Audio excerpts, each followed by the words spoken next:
when Krishna in Dwarka Lila, he was defamed by Satyajit because his brother Prasena borrowed his Shamataka necklace, rode into the forest, was killed by a lion, and then a lion killed then Jambavan came and killed the lion and took the jewel.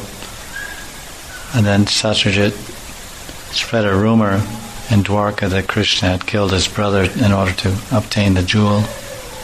Krishna went with some elderly members of Dwarka to search for the actual cause of the disappearance of the jewel. He found the dead horse and the Prasena.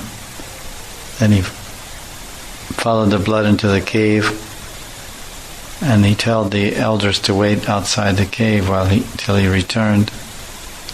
And Krishna met Jambavan inside Riksharaj, and they fought for many days, I think 28 days and nights. But the elders from Dwarka, they remained outside the cave and they waited patiently for Krishna's return for a total of 12 days. Because, as I said, this represents a special block of time, special significant period.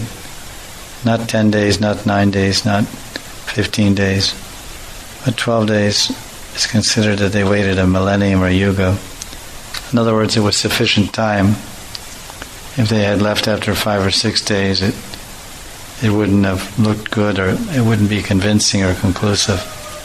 But they left after 12 without Krishna, assuming that he had perished inside the cave or met with an accident and died or whatever. Of course, God can never die. But they left after 12. So this you'll see everywhere. Yugayatam Nameshena.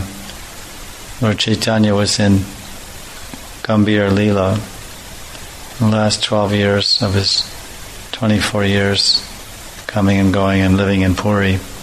He was totally absorbed in Nirjan Bhajan within the confines of the Gambhira. And there, during those 12 years, he recited the Shikshastakam. He said that a moment away from the Lord is like a yuga. Yugayatam Nameshena Chakshusha Pravishayadam. And his 12 years in the Gambhira was like a yuga also. So we're mentioning this. Aditi performed this Payobrata for 12 days. And we may find this 12, when this 12 number comes up in our life, we've been initiated for 12 years, or we've been brahmacharis for 12 years, we may find some challenge to our ashram, or some challenge to our attitude or viewpoint. Then we have to re-examine our values or our viewpoint, worldview. Maybe take a new course or change of course, or maybe that will happen automatically. There will be upheaval or disturbance in our otherwise peaceful life or peaceful job or peaceful relationship. So we should be aware of that fact and be prepared and not be surprised if something comes up when this number 12 appears in various combinations within our life. And commenting on some of the details of this Payabrat,